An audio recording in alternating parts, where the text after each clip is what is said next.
Welcome to the Ty and Rye the Finance Guys podcast, covering weekly investment news, important financial topics, and expert interviews. We want to help you become more knowledgeable about the financial world around you. This is not an offer to sell you anything, and remember, past performance doesn't indicate future results. Now your hosts, Ty Hansen and Ryan Robertson. Hello everybody, welcome out. New episode, Ty and Rye. You're hearing a new voice if you've watched the last 2 weeks. It's actually Ty and Rye this week. Yeah. I like it.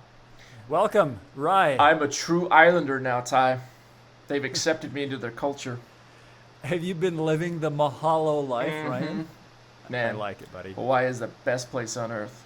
Expensive, but it's fantastic. Why did you actually even come back? I shouldn't have. Honestly, shouldn't have. I know. We took both of our boys, and both of them just said, "Can we live here?" I'm like, yeah, you love it here because you don't have to pay for anything, so. Yeah, seriously. Well, and just for the record, everybody listening, Ryan sent me a few text messages along the way asking, when should we build an office in Hawaii? Yeah. And I think the answer is we could probably do it this year. Let's do it. I am all for it. Yeah, I found a perfect spot right on the North Shore, Ty. Yeah, where did you guys go? We were in, we were on Oahu, but we were on sort of the North Shore side, Nice. where La'i is. What was the and we don't want to bore everybody too much with trip details because we all know how fun that is. Yeah. What was the funnest thing you did in Hawaii? Shark diving. Oh yeah, you sent me those pictures. Gosh, it was the most amazing thing. You get in a cage and there are just sharks swarming around you. It was great. Dude, that's cool. It was great. Did it freak you out at all? Before you get in, yes, because you can see them just around the boat. But once you get in, you kind of feel like you're watching a movie almost. But they are literally that's cool. a foot from your face. That is amazing.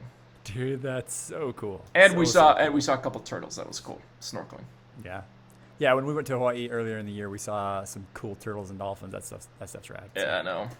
That's good, man. Well, I will be very straightforward and frank that I am so glad you are back. Me too. Because I suck when I go solo, and it's just so much better with you. There we go. Well, let's do that. Let's roll. I don't even know what you did the last 2 times, so I'm not even going to try to comment on it.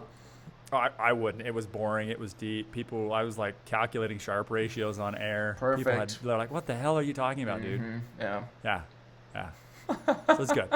We're good. We're back to real life good stuff people actually want to listen to. So we're going to spend some time talking more about retirement planning, strategies, ideas, things that we hear a lot from the people that we work with. And I want to address a couple of them because, look, everybody's going to retire. Yeah. Well, I shouldn't say everybody, but we're all going to get to a point where we may need to really deal with when we get older. And you know what? I just had my birthday yesterday, and I'm getting older, Ty, so I'm getting close. You are getting a little old. I'm getting close. You are. I'm getting close to death, So you got to be thinking about these things. And these are all things that I feel like as you and I talk to hundreds of people. We talk to people all the time, right? Yep. I mean, that's literally that's our whole job. And I feel that these are the things that we hear fairly often. Like, man, I wish I had known. I wish I had understood this better coming into retirement or before I retired. Like, I really, I didn't even think about that. Oh my gosh. So these are time-tested things that we have heard from real humans over the last, 5, 10, 15 years. And literally everybody you talk to, the focus and goal is retirement. I mean, that's literally everything you talk about, how you invest, what you're doing, how you're saving. It all comes back down to that end goal of wanting to make sure retirement's safe and secure. Right. And that's the key to this is that it doesn't, I don't want to say it doesn't matter the number, but it's not so much the number or the dollar amount that you have. It's understanding, it's being happy with what you have and understanding what your lifestyle, what you want your lifestyle to be in retirement, being comfortable with that lifestyle, and just making sure that everything kind of fits around that. Yeah. Right? And that's, seriously, I've had clients that have only maybe couple 100,000 total for their entire retirement, and they're fine. They really are. Obviously, they're not, going to Hawaii like the 1%ers like you, but Come on. they are definitely, but they're fine. We know they'll be okay in its entirety. Yeah. And I've also talked to people that have tens of millions of dollars in retirement, right? So that's the point is it doesn't matter the number, it matters more so the lifestyle. Mm-hmm. So yeah, and just remember, more money, more problems. More money, more problems. Exactly. And 99 of them are all, you know what I'm saying? Oh, yeah. So here's the first question is, what's the real number you actually need to retire? That's kind of a question everybody wants asking. Man, that's a really tough question to answer because of what you just said. So you have to answer that question. What's the real number you need to actually retire? I do. The real number it's 70,000, Mm-hmm. 700,000, Yep. 990. No, what matters is the person, right? The family, each individual, and I don't want to use that as a cop out, and we talk a lot about that, but really, it is an individual situation, right? It's case by case, and part of this too. One of the things I want to make sure we talk about is it really is driven based on your budget, right? Current budget. So like and I'm going to put you on the spot for a second. You don't have to tell me specific numbers, Yeah. but if I put you on the spot right this minute and said, okay, you never made another penny the rest of your life, what is the monthly budget amount that you and Ginny want/need to be comfortable? Could you tell me that exact number off the top of your head right this second? I can give you two numbers, one for right now and one likely in 20 years. In 20 years, Mm-hmm. right. Here's an interesting thing. Let me ask you this, because you're going exactly where I want you to go with this. Is the number in 20 years higher or lower than current? Well, it should be lower. No. Just not what it should be. Is it? I know. It is lower. Okay. No, that's okay. You're absolutely right. We all plan on paying off debts, paying our house off, whatever. The truth of the matter is that the reason I'm kind of going a little philosophical with this is we get used to, I mean, it's just like regular life. As you go through life, you get a pay raise. Yeah. Right? And 9 times out of 10, when you get a pay raise, you start spending more. Right? Yep. I've met very few people. Now, don't get me wrong. I mean, I work with a lot of great disciplined people. But more often than not, I meet with people who, when they get that pay raise, yeah, they may save a little bit more, which is good. But, okay, if they're making an extra $2,000 a month, most likely they're spending that, $1,500, $1,800, $2,000 a month. They're spending it. Yep. So I only bring that up, and again, I don't mean to put you on the spot. I'm just saying you really need to start thinking through that. Like, am I okay getting those, just living on less? And the whole point of this isn't to say, okay, we have to be misers, we have to live like a church mouse and just not spend anything. It's not that. It's understanding that it really like, okay, let's figure out, especially if you're younger, if you're in your 30s, 40s, 50s, even 60s, we've got time to work towards this. So let's really think about that. And seriously, 98% of the time, people do not think about this. Or they give me that same response you just, where it's like, oh yeah, no, I've right now, and I'm not saying this is you, just for example, maybe somebody say, hey, right now I need $10,000 a month. Yeah. For everything I'm spending, right? Mm-hmm. House, kids, college, yada yada yada, whatever. And then when I retire, it'll probably only be like $4,000 or $5,000. Again, it's like, and I still see it pretty often too, that there's lots of people that come into retirement who either haven't paid off their home, whatever. I mean, there's still things that they have to account for. Mm-hmm. And not only that, I would say, we're going to talk about this here in just a little bit later, we don't plan accordingly for medical expenses. Never. Yeah. To be frank, most people pay as much a month in medical that they were paying for their home while they were working, if not more. Yep. So anyways, yep. It's knowing that budget, and it's setting the right expectations when you go into retirement so that you are happy. Yeah. Right? If you can track it, you can change it.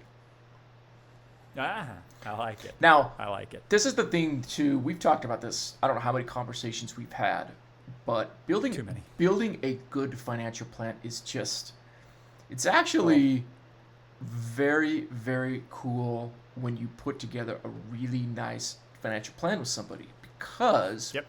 it just eliminates all the noise, it eliminates all the questions, and it puts this down on paper that everybody, especially the person that you're making it for, can see. Right. And they just know right away, are you on track or you're not on track, and what do you need to do? Because it's like losing weight again. If you really want to lose weight, you have to weigh yourself. Unfortunately, you've got to weigh yourself. Well, and I think that's a great analogy, man, because when it you can weigh yourself and it can become very mentally taxing, right? That can be a very triggering thing for people. Sure, it is for me. And the point is it's not the whole point of this is it's stressful. It is an emotional thing, just like losing weight, right? And the idea here isn't, we don't want people to go out there and be like so freaked out, like I have to check my weight every damn day. It's no, you've got to be honest with yourself. Right. And it's okay. It's like, look, coming back to your example, it's like, look, if you're just a bigger person genetically and your weight's higher, that's okay. Just making sure that you're happy and healthy, right? That's what's important. And so financially speaking, so what if you have a more bloated budget in the month? That's okay. Like, if you like to live a nicer lifestyle, that is fine.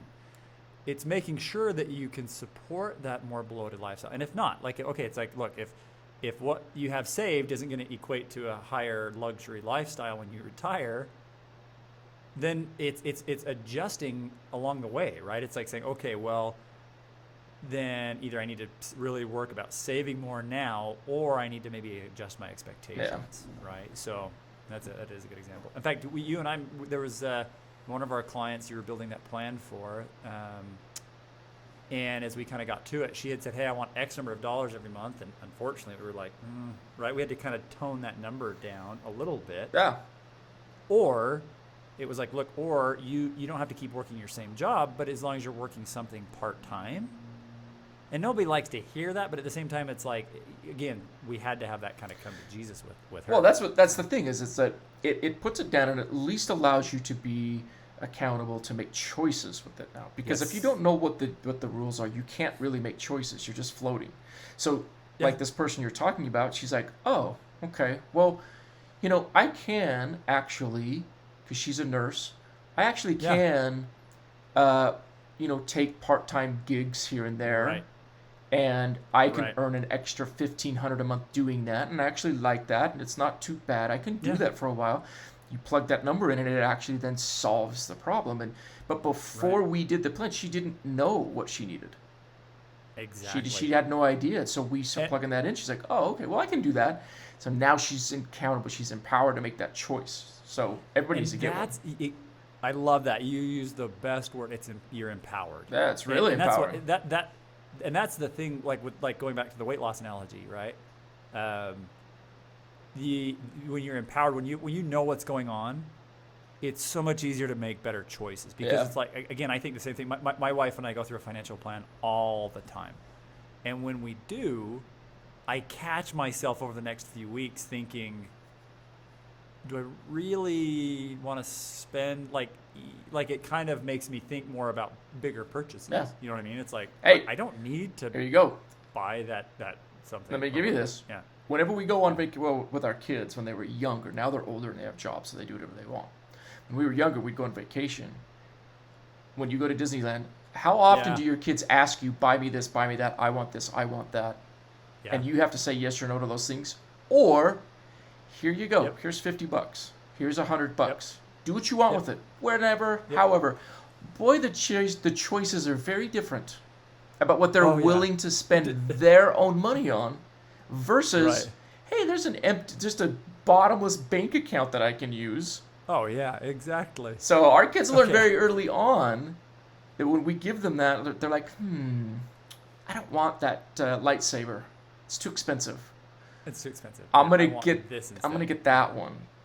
Yeah. So okay, you totally brought up one of my most interesting memories associated with Disneyland and budgeting as it relates to this. So we do the same thing, and my wife and I love Disneyland. We take our kids all the time to Disneyland. We're geeks that way, and we do the same thing. There is this budget, right? But the first few times I went to Disneyland with my kids, I was like, get whatever you want. And there is no end at Disneyland. Oh yeah, no end to it. It was like, we didn't spend like thousands of dollars, but you're right, it was a really bad way to go about it. Now the reason for it was the one time I went to Disneyland as a kid. The one time I went to Disneyland. This is gonna be good. I remember. It was like, okay, it's where Star Tours is now, right? Okay. And Star Tours was so cool and new. It was like, I think it was probably like late 80s, mid to late 80s. And you come out of Star Tours into that gift shop. Sure, everything's a gift shop somewhere. Everything's right before you come out into like the big open space of Tomorrowland. And I wanted to get one of the Star Wars things. How old are you at this time? I was probably like 7 or 8. Jeez. I was young Ty. I'm like, I want this so bad. And I'm in Disneyland, and it's amazing, and we've never been here, and we'll probably never come again, because my dad, bless his heart, rest in peace, Dad, but he hated that kind of stuff so bad. Wasn't a good saver, but he hated Disneyland. Anyway, so I come out, and I literally have one of the most vivid memories of it. He was kind of like, hell no, and I ended up buying this stupid, cheap little stuffed penguin, and I hated that damn thing so much. I hated it. I can still see it in my head. I hated it. You know what? So yeah. This explains a lot about you. It does. Everything can be tied back to this. Oh, it's that one pivotal. So now when I took my kids, it's like, have anything you want. I will buy whatever you want in Disneyland. Ty is fulfilling his childhood dreams. Living but vicariously. we have changed our expectations. So when we go now, it's like, yeah, you get $50, $100. That's all you get. Just no moss. A little bit of Jack's coming back. Oh, gosh dang. Only because my kids have been to Disneyland like half a dozen times. The spoiled little stinkers. But okay, so so make a financial plan, right? Yeah. That's what it's. Coming back around, so that's why make a financial plan. Yeah. And you won't buy so much crap at Disneyland. You won't buy so much crap in Disneyland. Yeah. Well, so now when you get this plan, the one thing that I find with most people when we do it is they don't know Social Security. Right. What are you going to get in Social Security? Because I think in the back of our minds, we're just thinking, well, at least I'll have that. But we don't really know what it is.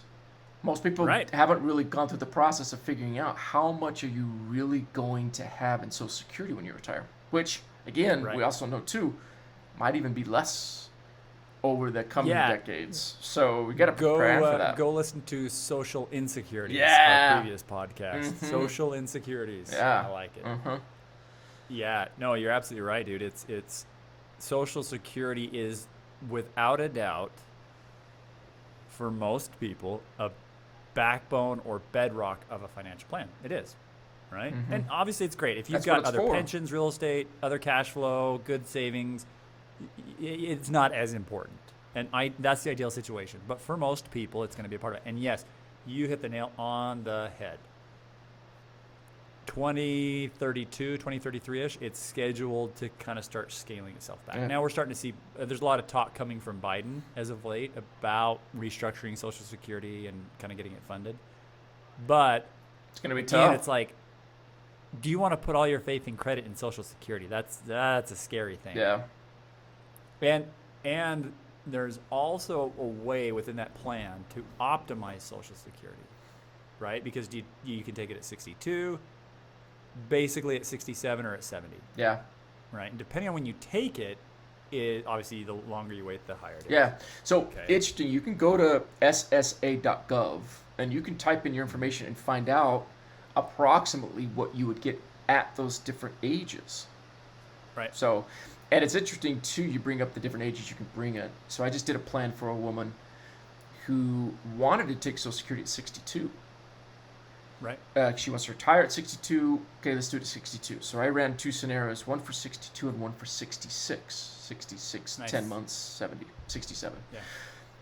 And the 67 was the better way to go than 62. The higher probability, huh? She could still retire at 62, but not take her Social Security till 67 because it was more money.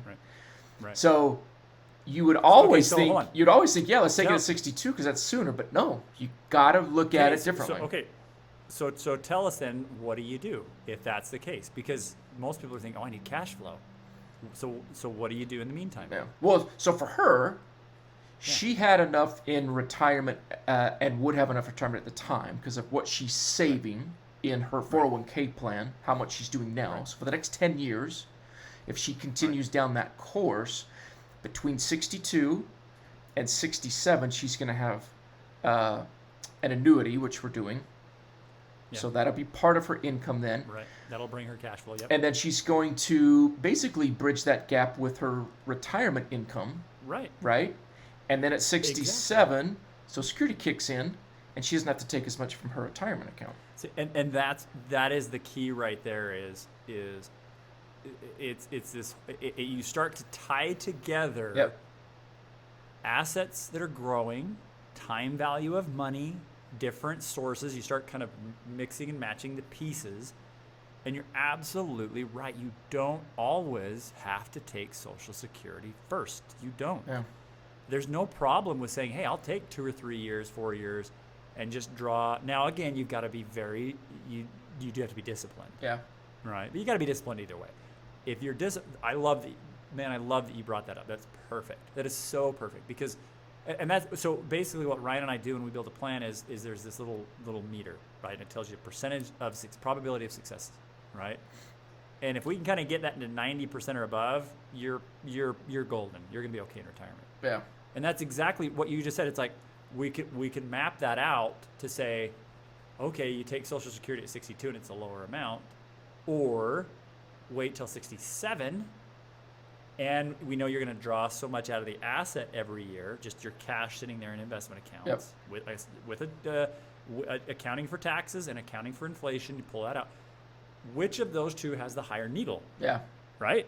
Yeah, and it was about 10% higher to wait. Waiting. Yeah. Yep.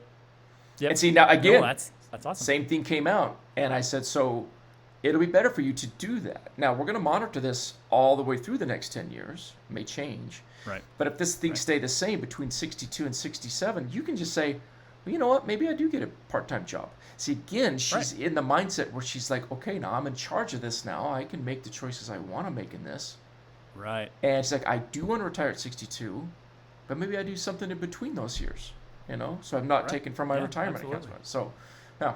Well, and I talked about this last week, 2 weeks ago. I talked about too, like, again, the whole point with this getting ready for retirement and knowing what you need to know. There's like another piece is she could do a reverse mortgage. Yep. Right? That could eliminate so think about that. If it's like, well, hey, I want to take it at 62. I don't want to work. How much? So again, all things equal, the amount of money she needs every month. It was 10% more likely to be successful waiting. Yeah. Well, what if we took it at 62? You've got to adjust one of the variables to kick it to that same success rate. Oh, right. And most likely the variable you're going to adjust is you're going to drop down that monthly cash flow need. So maybe instead of $7,000 a month, it drops down to $6,500 a month, right? So my point with that is, again, these are tools you can play with so you understand. So it's like, okay, well, maybe what I do at 62 is I do a reverse mortgage. And I'm not saying that's right for everybody or it's good or bad. Go back and listen to the other podcast. Maybe you do a reverse mortgage. Now you don't have a $2,000 a month mortgage payment. So that brings your budget way down. So then you say, you know what? I don't need that $2,000 a month for my mortgage anymore. And so I can drop my monthly needs down. So I can, and the only reason I'm saying this is then maybe you can fully retire at 62, never work another day in your life and be just fine, right? There are different ways you can approach this. Yeah. Right? So, because maybe the more important thing for somebody is to never work another single day in their life after 62 because they're just burned out. But for her, obviously, she likes what she does. I mean, you and I, at least me, I don't think I will ever retire. I love what I do. Right. And it's not taxing on my body. It's a little taxing mentally. And my ulcers are getting bigger. But other than that, it's like I love what I do. So anyways, yeah. So again, going back to the financial plan part, figuring out Social Security. Now here's the big kicker that comes into this that, again, nobody thinks about. True cost of health insurance. You get older, right? There's this issue between, you got Medicaid, right? It's always going to be there. Or Medicare. Yep. Right? You pay into that. It's like Social Security. But what about long-term care? What about other health costs that are going to come up? Right? It's a big issue, and very little preparation goes into that for a lot of people. Well, and that's the thing as well as, again, it's like, oh, cool. Well, like even just going back to that example I just used, what if you're like, oh, this is cool. I do the reverse mortgage on my house. I can drop my monthly needs by $2,000. I can retire at 62, never work again. But all of a sudden you need to take a medication that costs $1,000 a month. Yeah. Or 2,000 or whatever. It's like, actually now your plan doesn't work. Right? Yeah. And Medicaid, Medicare, I'm telling you, for most people, it will not be enough. Mm-hmm. It will not. In fact, it's funny because whenever we build plans, it defaults to long-term care and Medicare medical costs. Yeah. It's like it puts numbers in there by default. And more often than not, we back those out. But I like leaving them in there to initially to have that conversation with people. And for the most part, people are like, oh, no, I've got it covered. I'm like, are you sure? Are you absolutely sure you've got that covered? Yeah. Like, are you sure you've thought about that? Because we're planning on about $500 or $600 a month on top of your budget. And to be frank, that may not even be close to enough. Yeah. I mean, we were talking about thousands a month. What I wish I had known, again, I hear this from so many people, is they wish they would have prepared. Now, a quick story with long-term care. That one hits very close to home. Yeah, very, very close. You've told this before. Yeah, because I've lost, both my parents have passed away. I'm an orphan, and with just a penguin. With just a penguin. The little mini penguin. That's all he's got. Damn, that damn penguin. I would have probably put it in the casket with my dad if I still had the penguin. Be like, take this thing back. I don't want it. You take it with you. That was a little bit morbid. A little bit. Anyways, so with and even earlier in my career, I was like, long-term care, it's more something that insurance agents sell to make a commission on, yada, yada. Yeah. I really, really changed my tune watching both of my parents as they passed away.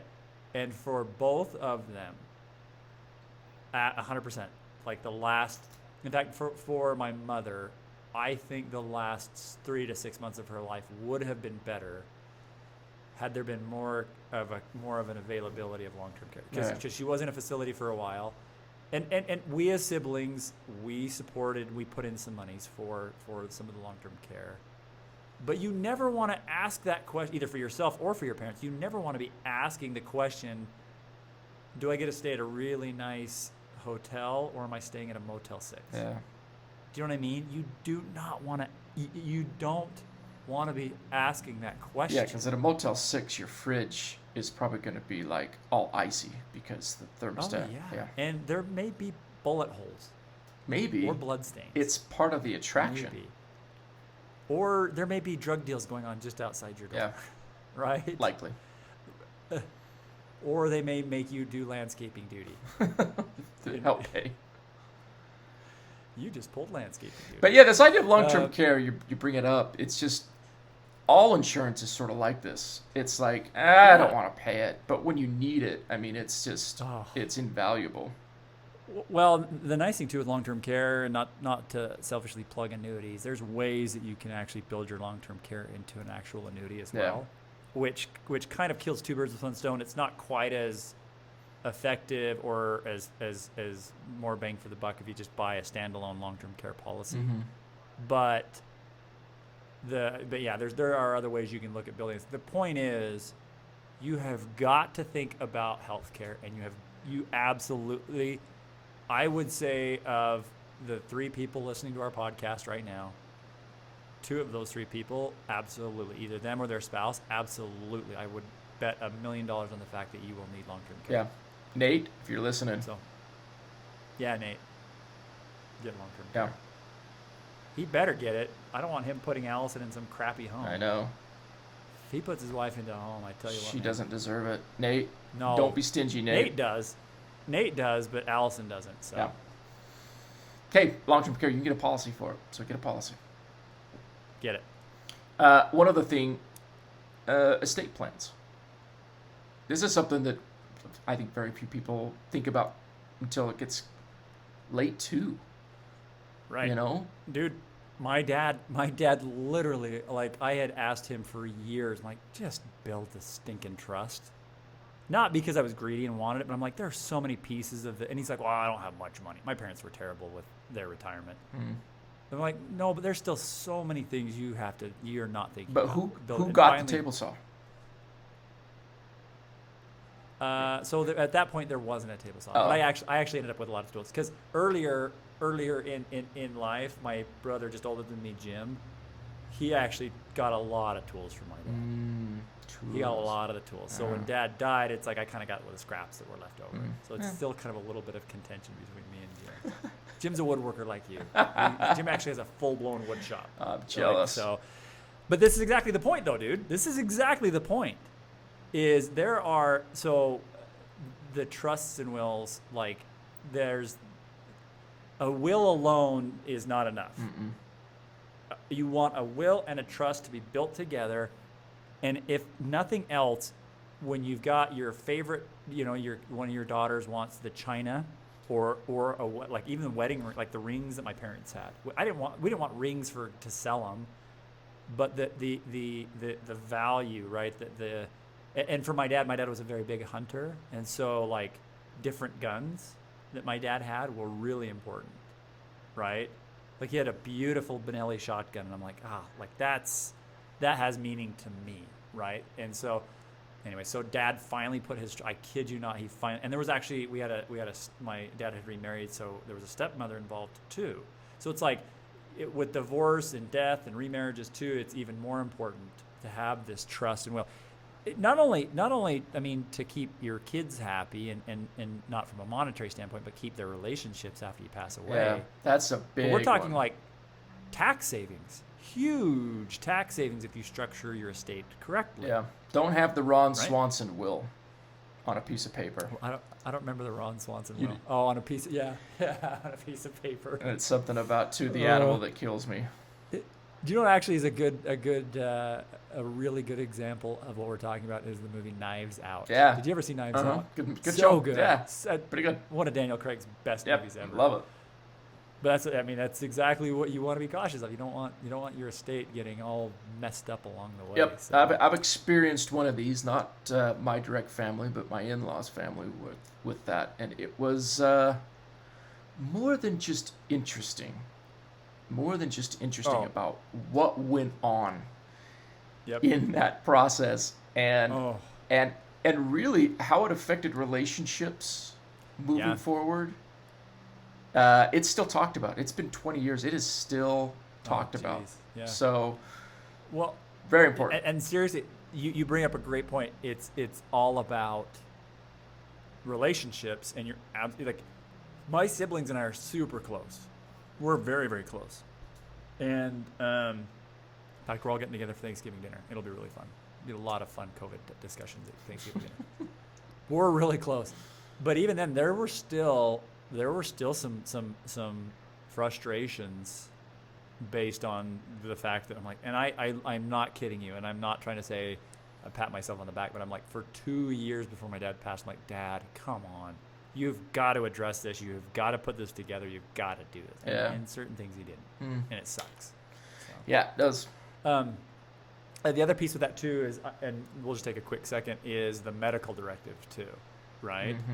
That's actually, in my opinion, a bigger part to all of this. Very much so. Because, it's like, do you want to be resuscitated? Do you not? Do you want to be a donor? Do you not? Like, who's going to act on your behalf? Yeah. If like, I don't want some greedy, one of my kids that's greedy that stands to make a lot of money off my death to pull the plug on me. I don't know. You know what I mean? These are I do. The medical directive component of the estate plan is pivotal. Yeah. So pivotal, and people don't think about that. Very much so. Just and you can do it whenever. Like, you don't have to wait until you're 70. Do it earlier. Do it now. No better time than now. Now is better than later. Right? Yeah, exactly. I know that's the thing. It's like, obviously if you're 25, do you really need a trust? Probably not. But even as I start to see people getting into their 30s, 40s, if you're married and have kids, it needs to be done. Exactly. And if you have life insurance, who do you want to take care of your kids? If you like, there are so many reasons why. And I mean, to be frank, a really good trust, you're spending $2, $3, $4, $5 grand, right?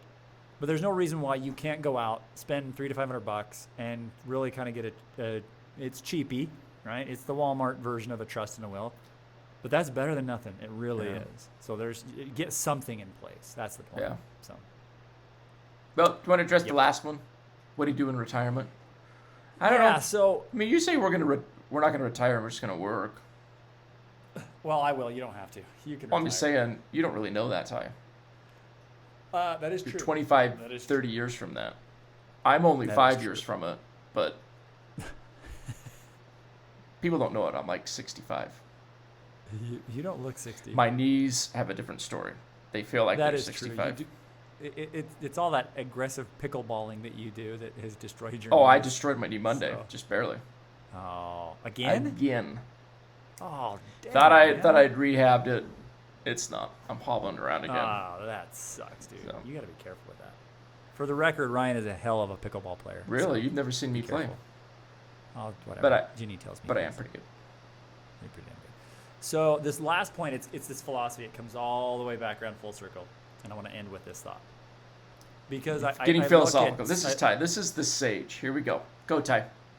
old wise Ty. Mhm. Whatever. I'm not wise. I've got a long ways to go. So I just know. So it's what. Okay. These we've talked about things that people need to know, want to know, don't think about. This is what I see with, again, thousands of people we've talked to over the years.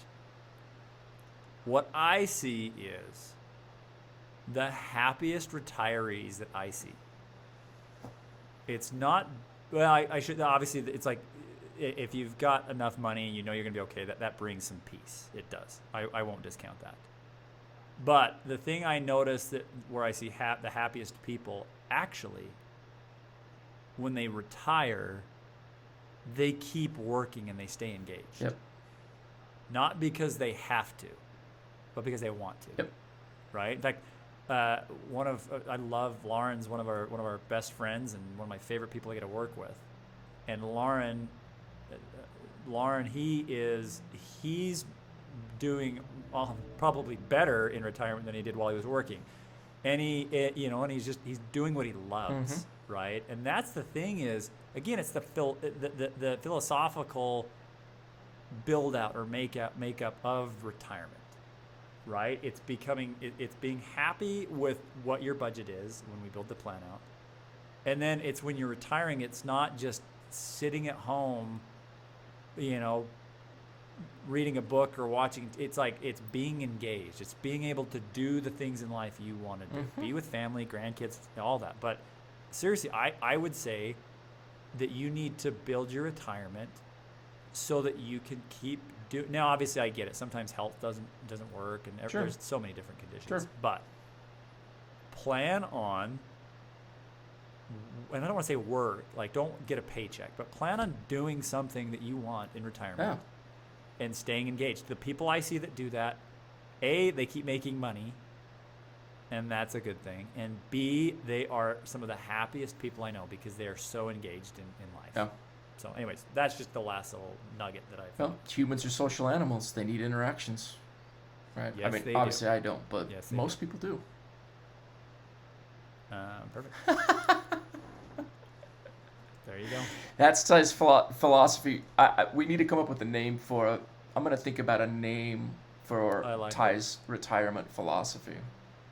I don't have it off the top of my head, but I'm going to think of it, and I'm going to put it in the title.